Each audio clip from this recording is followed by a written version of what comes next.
Good afternoon, everyone. So, welcome to our panel discussion on engaging people with lived experience to improve Hep C diagnosis and linkage to care. My name is Chris Hoy. I'm a knowledge specialist at Katie, and I'll be your moderator today. So, before we begin, I'd like to acknowledge that our panel and many of us in the room today are based across the country on traditional lands. We'd like to acknowledge those lands and the people who live on them. Today, we're on the traditional and unceded territory of the Kanen'kehá:ka, which has long served as a gathering place for many nations. So, I have the pleasure of being joined by a fantastic panel here today. And the goal of our panel discussion today is really to illuminate the importance and effectiveness of the role of people with lived experience in hepatitis C programming and care.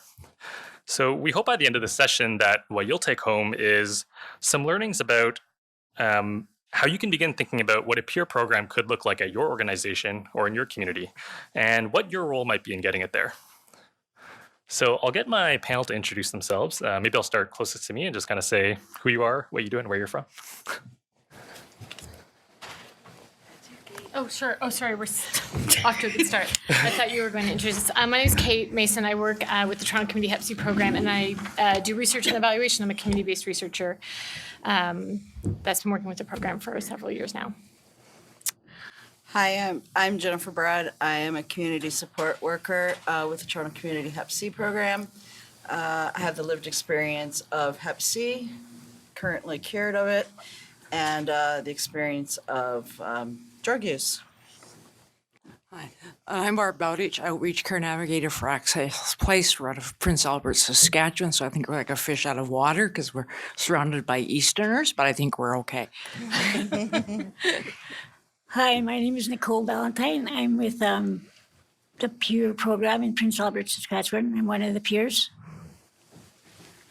Hi, I'm Magali. I'm a coordinator in Dopamine here in Montreal, and I'm sorry for my English. I'm very French. Hello, everybody. My name is Martin. I'm at Dopamine as well, harm reduction group in Montreal since almost 30 years in the beautiful neighborhood of Hochelaga Maisonneuve. Great, thanks everyone.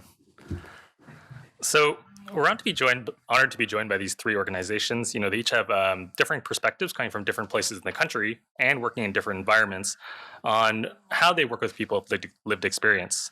So the Toronto Community Hep C program, they operate a wraparound care program that is focused on hepatitis C prevention, testing, treatment, and care, based out of community health centers in Toronto. Dopamine's a community organization in Montreal that works with people who use drugs and offers a number of harm reduction and other care services. Access Place is based in Prince Albert, which is in northern Saskatchewan, and is local to, as a unique context, as there's several local prisons, many Indigenous communities, and also quite a high rate of HIV. So despite coming from different places, what they all have in common, though, is that they're doing fantastic work in involving and engaging people with lived experience in their hepatitis C programming, and therefore improving the way that we're testing and linking people to care. So I just want to quickly introduce this idea of nothing about us without us. So the concept of engaging people with lived experience is really encapsulated by this. It really leans on the idea that lived experience should be involved in every aspect of planning and program delivery for hepatitis C. Firstly, because they have the necessary knowledge, experience, and skills to reach the populations that we've talked about today through all our presentations. And furthermore, that this is, an issue that affects them and they have the right to be a part of this. So without further ado, we're going to do this a bit like a talk show panel today. So I'll get to the first questions and stop talking. So we'll start off pretty basic. Why does lived experience matter?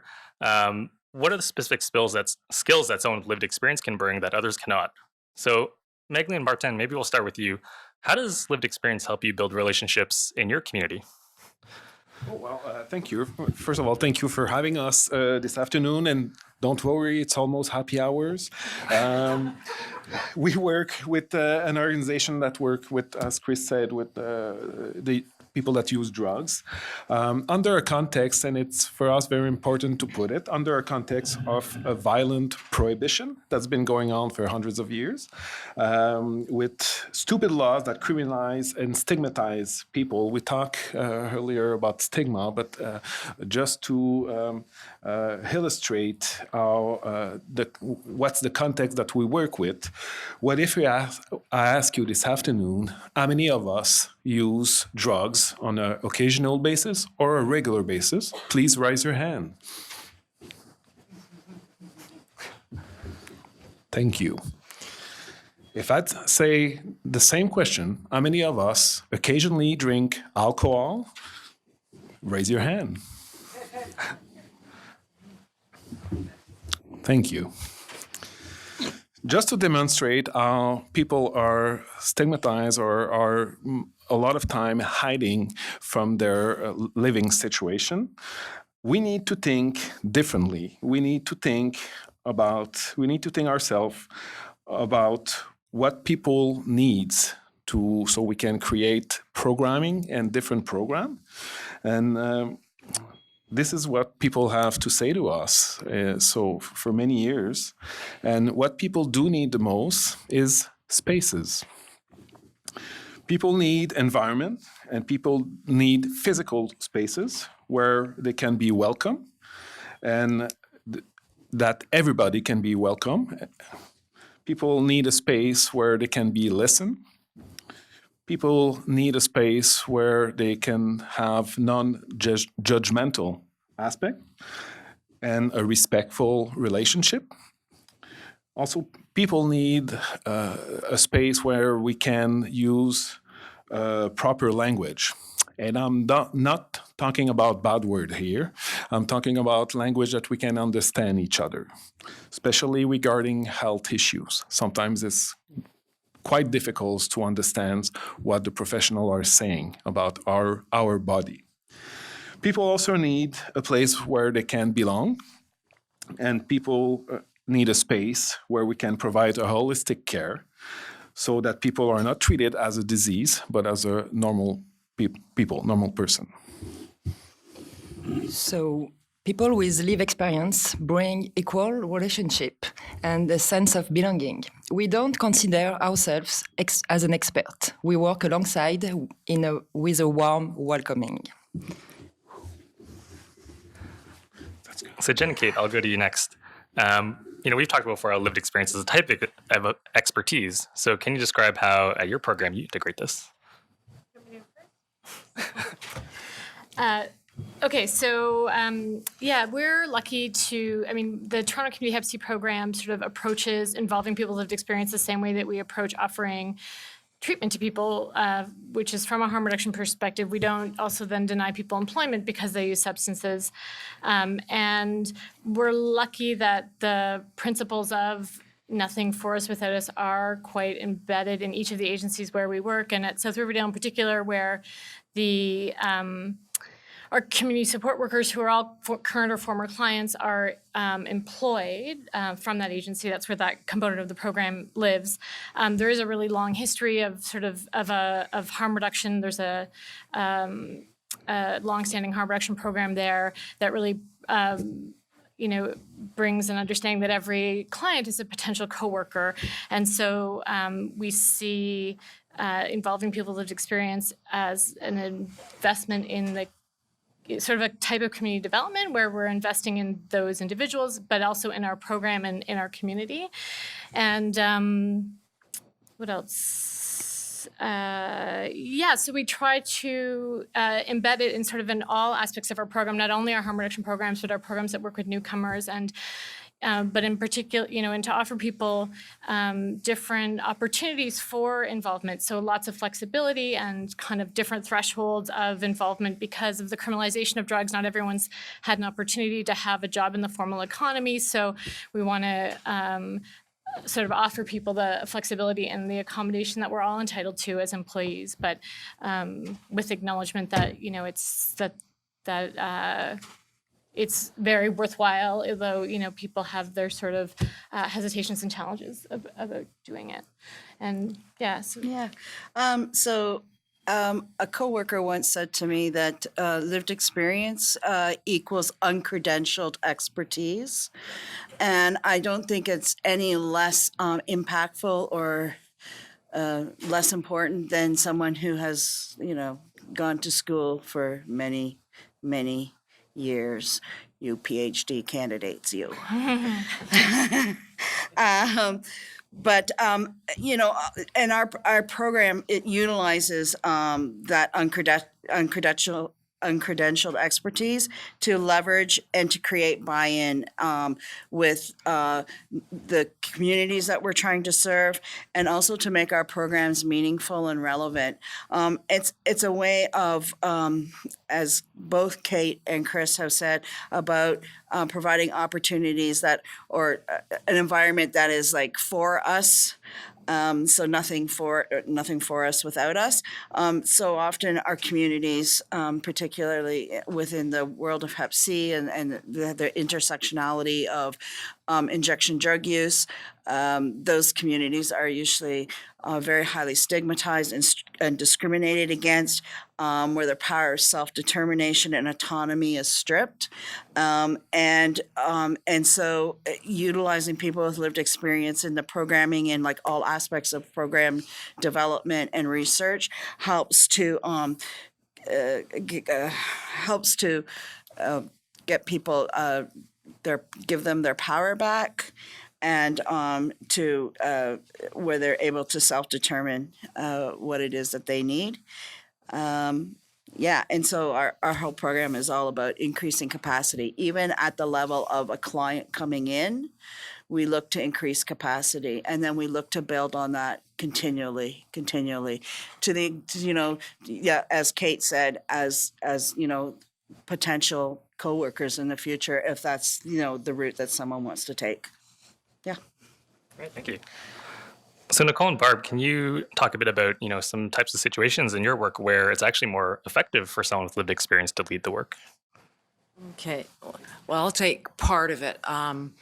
Sort of coming from PA, so that people understand, we have a population of about 43,000, but we have a service area of all of northern Saskatchewan, halfway through right to the Manitoba border. So, and we do have a Hep C program there, and talking with our Hep C nurse who's also here, we're looking at about 1,500 cases, one nurse, one visiting doctor, myself that does a lot of HIV, but trying to help out with some Hep C stuff. So when we start looking at that, it is imperative that I have people with lived experience that can take some of that weight, because they are the experts. I can do all of the education I want. Unfortunately, I'm not as effective if someone is diagnosed and said, I want to talk to someone. They are the experts in our building, and they take the weight off of us. And because of where we are, we have a huge Indigenous population in Prince Albert and the surrounding area. We probably have about 40 reserves kind of in our area and kind of to the north that we also service. So language becomes an issue, and I'll let my co-presenter here talk about her language, because I'm just Mooney Ash. Well, for someone who's not very fluent in English, they could I could be interpreting for them and tell them, like, if they don't understand Barb, I could interpret for them in English what she's saying, and usually it's better that way. Yeah, she's a fluent in Cree, so lots of times if English is the second language, you can actually have her interpret stuff with physicians and the nurses and stuff. And people get really quite comfortable because she can speak Cree, which is one of the, we also have Dene and, but she's very good at being able to do that. And that's an expertise that nobody in our building of, I think, 13 staff speak any other language, some French, but no Indigenous languages at all. So it's great to have that experience. And when we've worked in communities, she's actually presented in communities on HIV and or Hep C, but in her native language of Cree, especially with our elders. Great, thank you. So I'm going to switch gears a little bit here and skip ahead to talking a bit about some of the programs that you're a part of. So really to illuminate what some of the learnings are and some of the keys to success that are really part of engaging people with lived experience as part of your programs. So Megli, I'm going to hand it over to you to talk a bit about what is Dopamine's approach to kind of interacting and working with your clients, and how does this help create better access to testing and treatment? Okay, sorry. I was thinking it was Martin. Sorry. I was not ready. So we have to work alongside people who use drugs. C'est-tu la bonne question? Okay. This community is often confronted by structural barriers. Somebody understand what I'm saying? Barriers? Okay. I will say barrier if it's okay for you. It's a deal between you and me, okay? So barrier, it's barrier. So this community is often confronted by structural barrier of the health system. The people have to adapt all the time their organization, their behavior, their speech to be treated. And at the end, to be treated as a disease or without consideration for their specific life situation. With the Lotus program, we eliminate many structural barriers in a way that all the health process is facilitated. However, participants still faced cultural barriers. When an institution must accommodate diverse adults' needs, it has a reflex to infantilize. This barrier is insidious, less visible, but still violent. In our clinical project named DopaMed, nobody is infantilized, even if in the clinic is adapting to each patient. We have peers who are working in the clinic as a navigator. They are responsible for the reception of the patient. So it's a peer-to-peer conversation, an adult to adult, in a safe place. How peers mobilize on the fact to patients still responsible to their health care and that they have to be involved in all medical decisions. Great, thank you. I think that was some really great points about, I think has principles of meeting people where they're at, but also treating people with respect no matter who they are, right? So, Barb, you talked a bit about it already, but, to say the least, the environment in Prince Albert is challenging. So, you discussed a bit about them, but you elaborate, specifically in some of the ways that you're working with people with experience to help close some of these gaps and maybe reach some communities that you wouldn't be able to. Right. Or Nicole also. Okay. And I think from the lived experience, we were so busy putting out fires. So having people like Nicole that can be there on clinic days and to be in the room when someone's being tested for Hep C and or HIV takes a huge load off of some of the work. So it's very important to have peers that can do that. And she also lends a voice for those that may not have a voice at this moment in time based out of stigma and fear or the unknown of Hep C. Great, thank you. So, Jen, we've talked about before how harm reduction is in a way inseparable from Hep C work. Could you describe how the two come together in your work and kind of what the impact is for Hep C for an individual? So I think we often think about harm reduction, or we have in the past thought about harm reduction in terms of safe drug supplies, needles, safe drugs, and certainly that is a big part of harm reduction. But an even bigger part of harm reduction are those things that are causing the social determinants of health that are being negatively impacted, that are actually causing harm to people. And so, like, one of the things that we do in our program is that, we treat Hep C, but we also treat the whole person. So whatever that person needs, and I think that's important. And also providing care, that's self-determined by the client.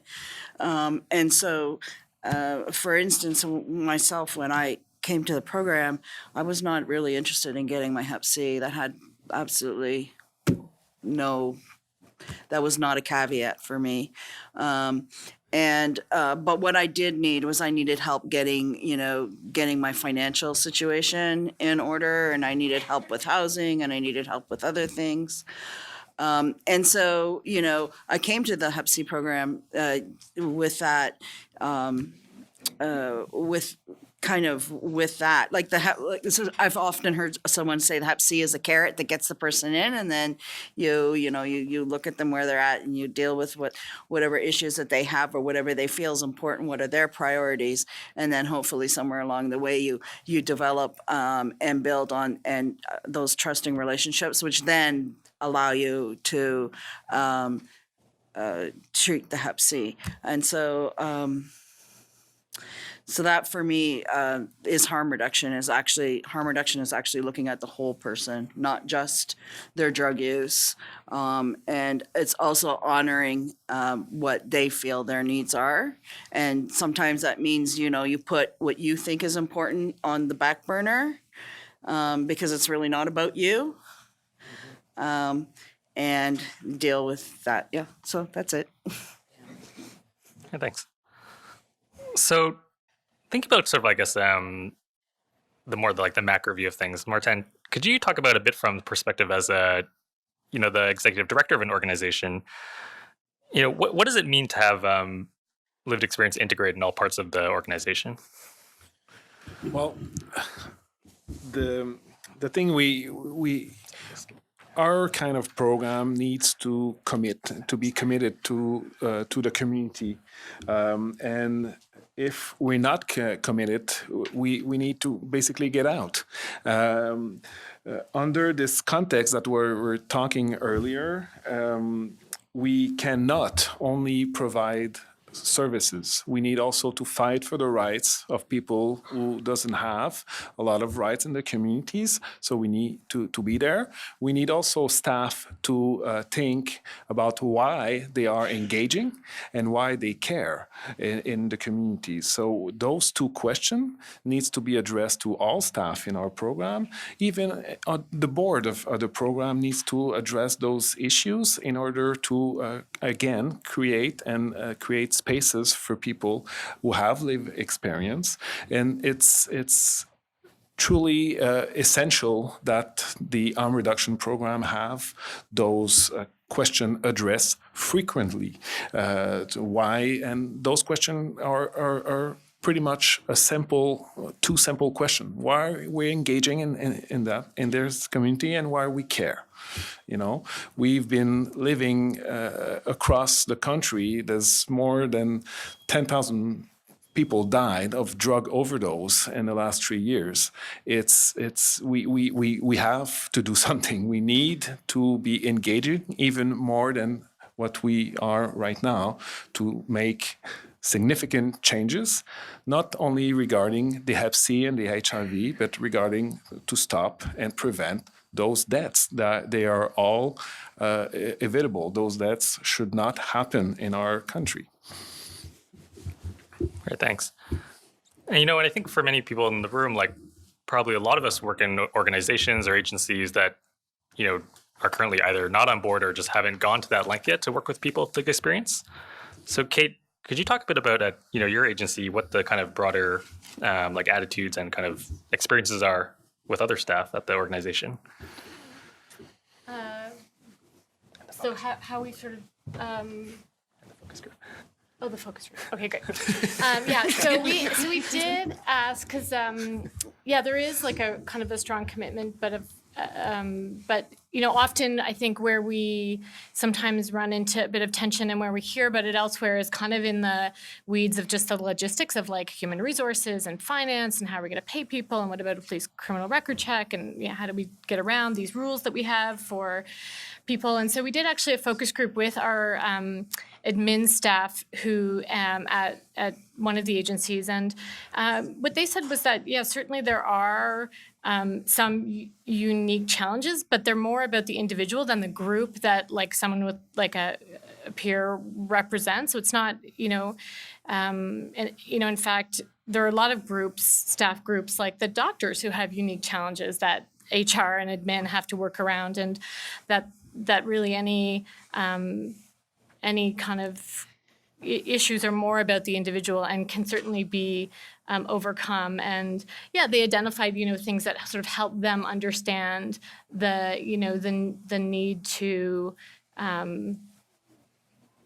you know, the sort of the rationale and the value, and that made them more likely to then want to make those accommodations and flexibilities. But, you know, we all have our accommodations and, you know, flexibilities. Like, you know, mat leave is an accommodation. Like, we make accommodations for people so that they can work and bring their whole self to work. And I think we should be able to do the same thing for people who use drugs. Yeah. Okay, thank you. So I'm going to skip back to the programming side of things. Sorry, I'm confusing my panel because I'm asking them the questions out of order that I told them I would ask them in.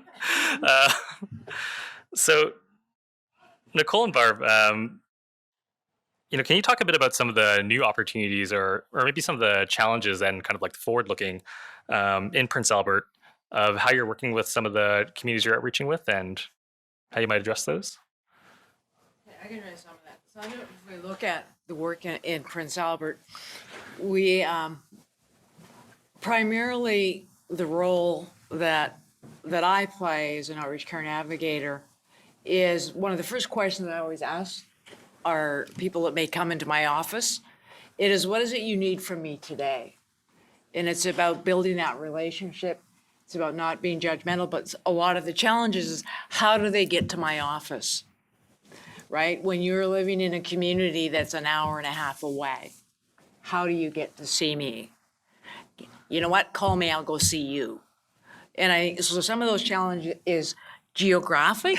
So even on Hep C clinic days, if they need blood work, we will transport. So then I count on our peers to kind of pick up the slack and sit and bring maybe our Hep C patients and our HIV patients. A lot of our patients are co-infected. We have a huge majority. Last I heard, was about 85% of our hepatitis C patients are also co-infected with HIV. So we're seeing HIV first, then we see Hep C within that, the HIV within that consensus based on kind of what we're seeing and the challenges. You know what? How do you talk to someone about their health when they're experiencing violence, they're homeless, they're hungry, they've been judged, they don't trust our healthcare systems? You know, I don't want to be seen in my Indigenous community because it's my aunt or my uncle in the health center. So all of those kinds of challenges that we see that are unique to the North. So I spend a lot of time driving, but I'm also on call, basically 24/7. I take 2 weekends. I haven't turned my phone off since I've been here, but I usually take 2 weekends a month. So having the peers kind of there to fill in when I am just on the run is quite helpful, because then we start looking at kind of the issue even within our, because we're in a building where sexual health, there's our needle exchange, there's a drop-in center, there's our positive care, which is our HIV. We actually have physicians that are treating Hep C, HIV, doing methadone, all of that out of our building. So it gets a little chaotic to have our peers there. But if I look at one of the challenges that we are seeing with our needle exchange in the last they changed how we kind of record that, is that in the last year, we went from fiscal year to calendar year. Out of PA population 43,000, calculated 983,000 needles in 3/4 of last year. The year before was 1.3 million needles were given out. We started giving out crack pipes and meth pipes in the province, and provincially in the first month of March when we started to do it, we give out 5,300 meth pipes and only 1,800 crack pipes. So one of our issues is dealing with the crystal meth crisis in this province, but it's also being able to work with our peers who may have a history of addiction, that they can also relate and say, you know, they're a prime example. I come from this background, but look where I am. And I think that's so important to engage the peers. And and I hear harm reduction all the time, and I get kind of nailed against the wall in some communities about using that phrase. So I'm talking more about risk reduction. How can we reduce your risk of overdose? How can we reduce your risk of getting HIV? How do we reduce your risk of running into liver trouble? It's about risk reduction. And it's not saying in people who are injecting a substance, they're not just injection drug users. They're not just people with they're not just Hep C. In fact, they are people first, and they have a lot of hopes and dreams, and they deserve our respect and our honesty. I also work in Prince Albert. We have the only provincial female prison in the province. So no matter where you are, you end up in PA. So I go to PA. I go into that institution and do release planning with a lot of I see them on remand, if they're Hep C or HIV. So a lot of it is trying to even build that relationship. So when they get out, they're not being released to our streets in Regina, Saskatoon, or other communities. Is how do we help them? And our peers can help do that too. I can connect them to our peers as well to take the heat off of me. It's a very unique city. I get tired very times, but thank God for our peers. And yeah, they have to be involved. Because they're our experts, right? Great, thanks. So we'll move on to next topic that's sort of a bit more about, some practical advice for, I guess, the people in the room on how they can begin to engage peers in their communities. So Megan and Martin, I'll switch to one of you, but, working in this field, like potentially, your staff could be placed in the situation where they're seeing lots of either triggering or stressful situations, especially as it relates to their lived experience. So how does dopamine prepare people to work in that situation? So it will be the two, Martin and me. We share everything. So, how navigators, from the beginning of the clinic, they let down their own limit. They do not have the responsibility to intervene in stressful situations with patients. That's dopamine staff's role. The role of the navigator is to act upstream by precisely preventing this kind of situation. By acting as a peer in prevention, they diffuse many situations without this becoming problematic. Some situations made them react.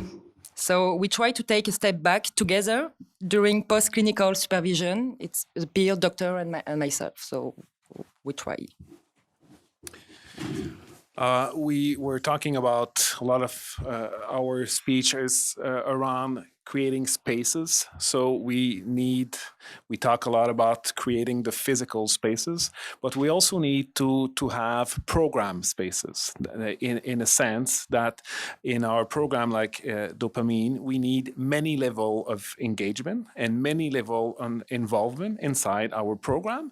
So people usually know where they can get involved or engaged. They know themselves how they can manage their time, their free time, and manage their involvement inside our program. So it's very important that we have many level of engagement, and it's also very important because that they get paid well for the engagement in the community inside our program. Peers are not cheap labor. Peers need respect, and they need to have the same. For example, at dopamine, the peers that in our staff, they pay the same amount as a staff who comes from the academic area, for example.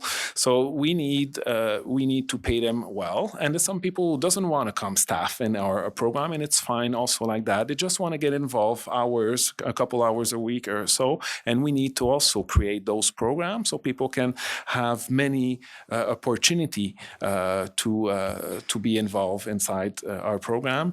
And I like to say also that in our structure, there's people that use drugs in all the structure, until the board of director, until the staff, until the navigators in the clinic. So there's people who use drugs everywhere in our structure, and it's for us, there's no other way to work in the community than that. So we need to create program spaces for all of them, basically, so they can grab what they feel that they like to do, basically.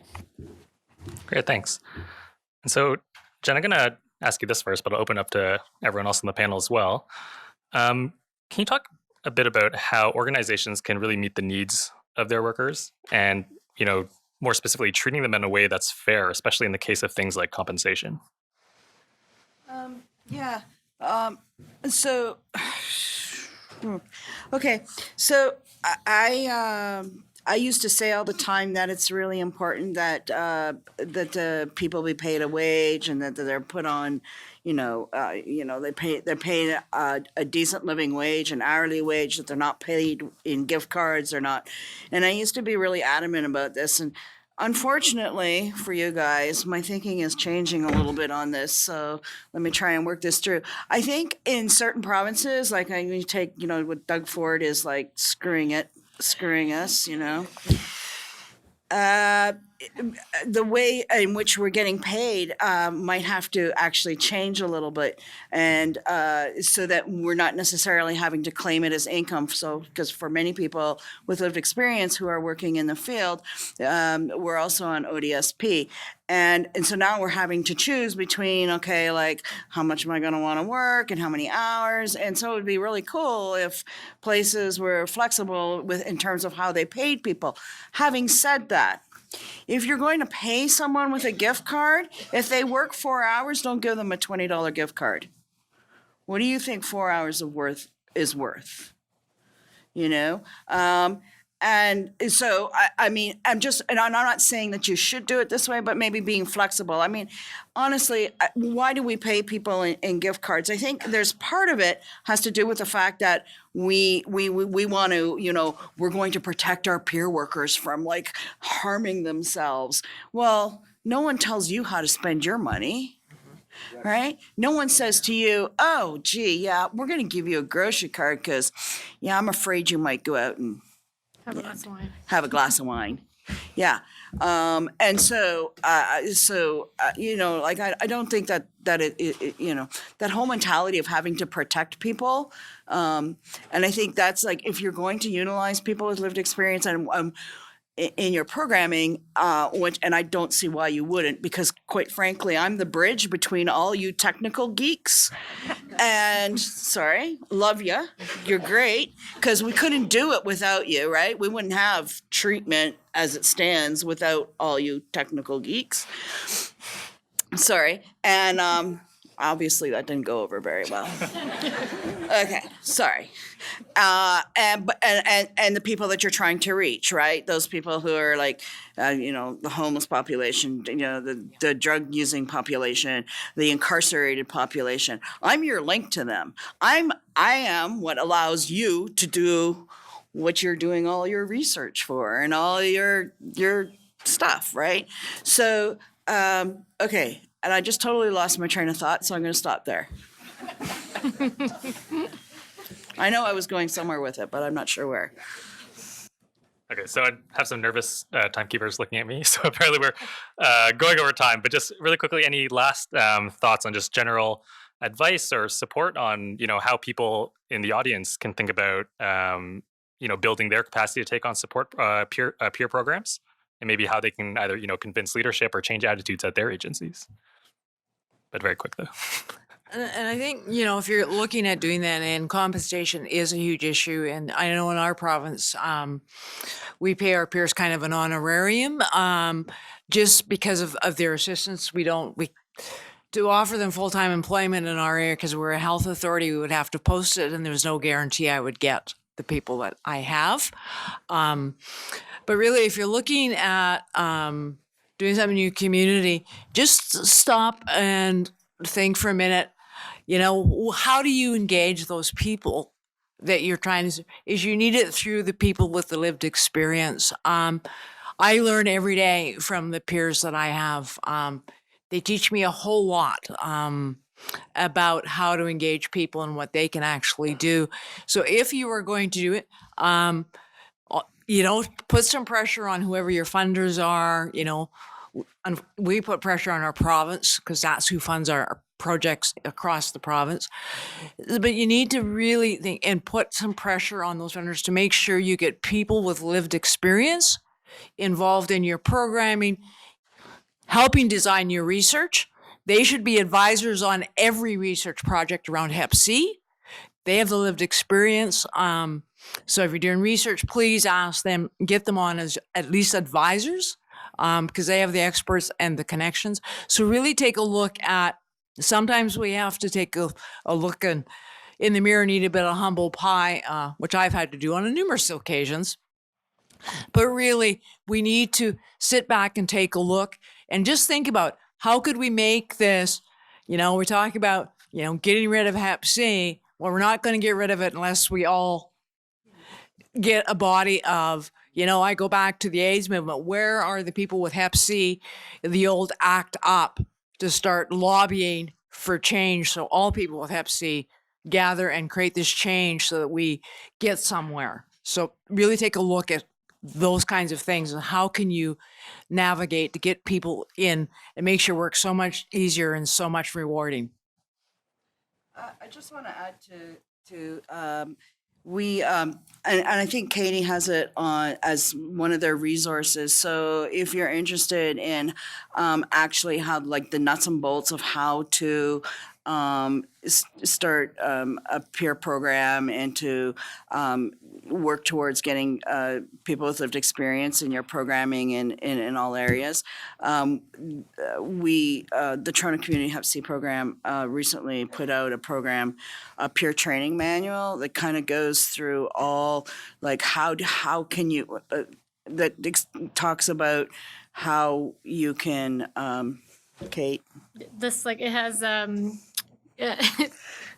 oh my gosh, it has contracts, it has interview guides, it has training topics, has all kinds of tips. And yeah, we'd be happy to also, if you want to reach out to us, there are a lot of great examples out there if you need those to advocate with. And it's not that hard. It's really not that hard. I think it's one of those things like you just have to do. And I don't think as an organization that you need to have any special things in place to hire people with lived experience, and in fact, it's kind of detrimental if you say like, oh, you need to treat your peer workers or people with lived experience as any other worker in the facility. And so you can't make assumptions. If I come into work late, you can't make the assumption that, oh, I'm at work late because I'm all hungover from my night of drugs, because I may just be tired. Like maybe I just didn't sleep. So I think it's really important to treat all members. We have a specific skill set that makes your work and the work easier or maybe more accessible, not necessarily easier, but more accessible. And yeah. It's important too, working with the peers that I know in our organization and stuff, is we have to be very careful that we don't burn them out. We have to make sure that, the holistic approach, mentally, emotionally, spiritually, and physically, that they're okay. So I always caution, they need support, but they also need training on self-care and some boundaries and stuff. So, but always remember, I have 3 and I sometimes burn them out. Okay. But also, all employees need that support. Yeah. It's not just peer workers who need that support. All workers need support. All workers get burnt out. We need to treat each other with care and compassion and looking at all of those 3 things. It's not just, peer workers. Great, thank you. So we're gonna have to cut off there. I'm getting lots of people looking at me like pointing at their watches. So Happy hour, right? yeah, I'm sure if any has questions, our panel I'm sure will be sticking around for a bit. So I'm sure they'll be more than happy to speak to you off the stage. But otherwise, please join me in giving them a big hand.